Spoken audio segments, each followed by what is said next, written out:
Well, I was going to say hello and welcome, but have you ever wondered, uh, you know, how you should speak with a loved one that has dementia? Uh, how to communicate with them. It can be very frustrating. A lot of times they're repeating themselves over and over. Well, today on Tuesday Tips, we're going to talk about perspectives.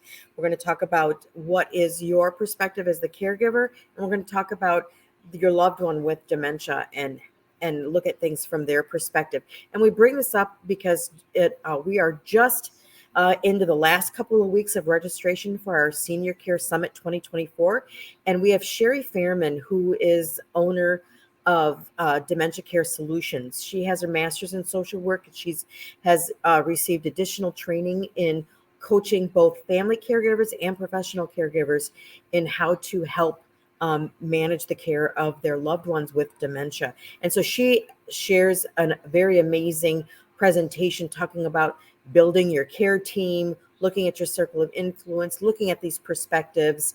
And I think it's anyone that's dealing with a family member with dementia. I think this would be a very, very valuable session for you to listen to. So in the description of this video and also in the comments, we are going live through our Your Nurse Advocate Consulting private Facebook group, which is speaking out on the caregiver aging parents, and a special edition. We're also going live on our Facebook group for Your Nurse Advocate Consulting. And so we're going to go ahead and jump in, and let's address this topic a little bit for you. So let's get started. So, in the journey of dementia, the roads traveled by the caregivers and the loved one they're so intertwined, but yet they have their own perspectives. They have their own views and experiences.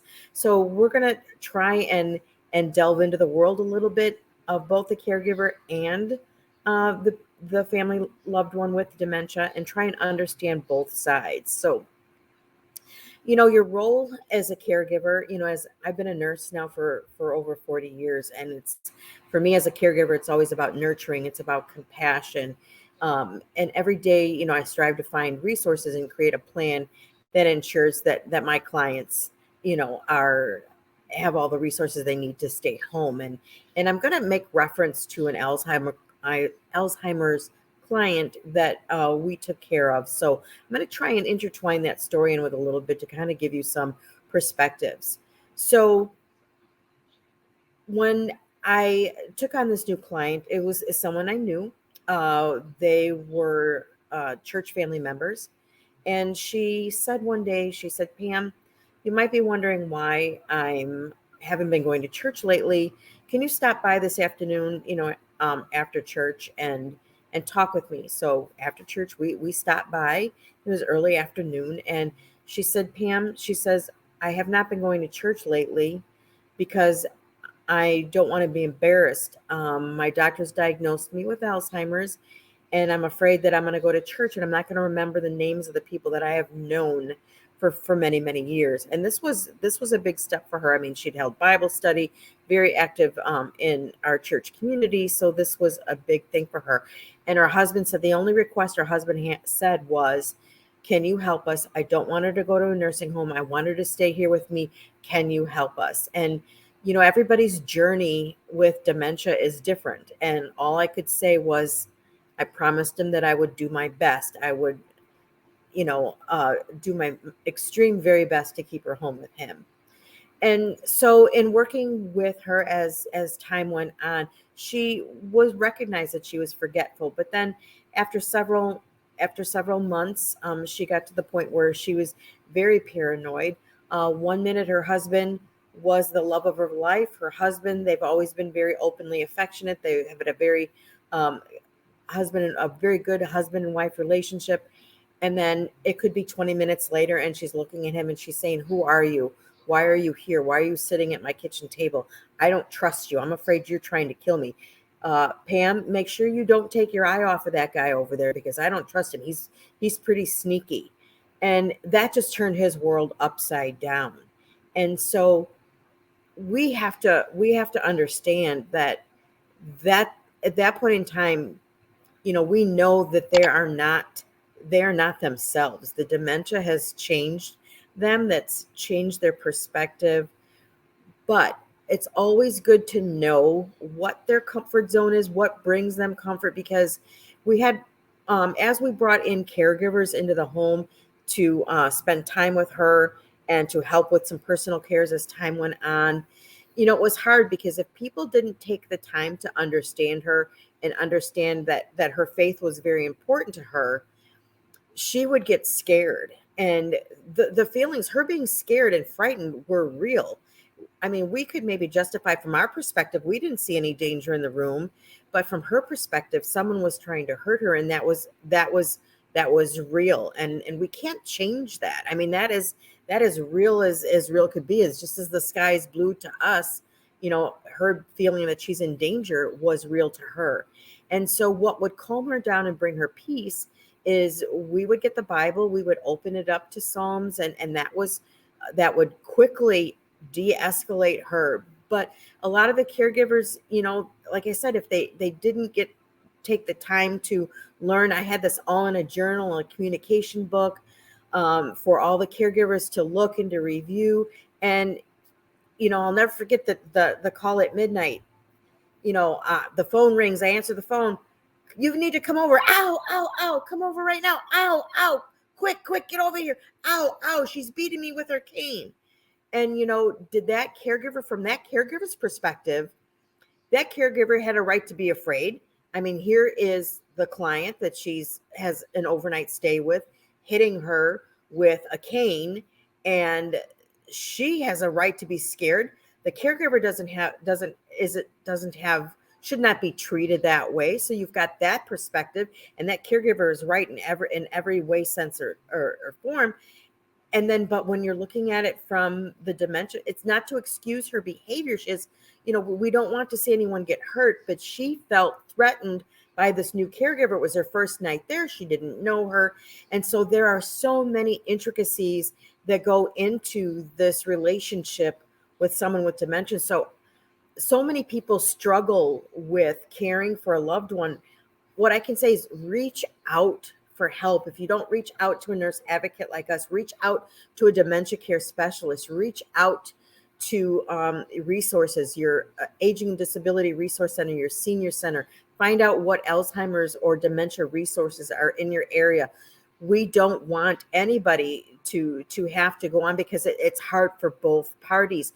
And I know you're feeling guilty. You may feel like, this is your mom or this is your dad. I feel obligated. I'm responsible for providing care, but we have to look at things from your perspective as well. And you need self-care. You need a break. We need to build a care team around you that can help you get some of that self-care. So looking at dementia from both sides, I mean, both sides have equally valid points, and we need to meet the needs of both the caregiver as well as the loved one with dementia. So when we have this, when words fail, disorientation takes hold. And I think that's one of the things to think of. So oftentimes we see the dementia loved one that's struggling to find the words. And then the more they struggle to find the words, you can just see the frustration building. Disorientation takes hold, and then they're in this fight or flight mode. And then they just get very defensive and get very scared. And it just starts this whole cycle. And then we have to find what works to kind of de-escalate them and bring them back down again. So those are very, very difficult situations. And I really am excited for those of you that want to know more about this topic, to be able to listen to Sheri go through her presentation, I think will be very, very helpful. So to wrap things up a little bit and looking at perspective, just want to share maybe 5 tips for communication with someone that has dementia. So I made a short list of 5 compassionate communication tips for engaging with those loved ones that have dementia. So number 1, simple language. Speak in short, straightforward sentences. This lessens the likelihood or the chance that they're confused about what you're saying, and then that will decrease the frustration and then hopefully prevent an escalation. I'll give you an example with this particular woman. she loved ice cream, and we were trying to take her out. I mean, it was becoming more difficult, and her husband wanted to take her out. We took her to her favorite ice cream place, and her granddaughter got her some ice cream, and she didn't have nuts on it, and she wanted nuts on this ice cream. And the granddaughter saying, "Oh, Grandma, it's okay. We don't have nuts right now. There's no nuts." And, my client kept saying, "Well, I want nuts on my ice cream." Nothing more or less. She just kept repeating the sentence, "I want nuts on my ice cream." "But grandma, we already got your ice cream. You can eat it without nuts. You like it." And then I could just see, I could see in her eyes that things were escalating. So I just asked the granddaughter, we're going to get her some nuts. I went to the counter, got one of those little disposable, those little sample cup things, and they put some nuts in, and I brought it over, and we put her nuts on the ice cream. And so sometimes, you can't reason with someone that has dementia like you could possibly reason with someone else. So sometimes we were in a public place. I didn't want, a scene. I didn't want to embarrass her if she, started to act up. So sometimes it's best just to do what you need to do to nip that in the bud. So number 2, maintain eye contact. So nonverbal cues are vital. So eye contact conveys empathy and helps maintain attention. So if you're really paying attention and you're doing eye contact, they feel that you are hearing them and that you're connecting with them. So pay attention and use those nonverbal cues. Number 3, listen actively. It kind of goes on, with the previous one with maintaining eye contact. So, offer your full attention. It's about respect. They're struggling in their mind, especially in the beginning where they're aware that things aren't right. They're aware that they're forgetting. They're aware that things are going on, but sometimes they can't put their finger on it. It's a very sensitive place, and they can get very, very disoriented easily. They can get very frustrated, and in a lucid moment, they could feel very disrespected. So please listen actively and give them your full attention. Number 4, embrace the reality. Don't correct or argue with their experience. You got to remember their experience is real. So you need to step into their world and connect there.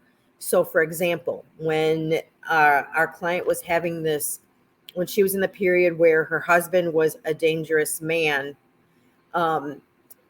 we would not tell her that he was her husband, that she shouldn't call him that. We would say, "You know what, this is a gentleman.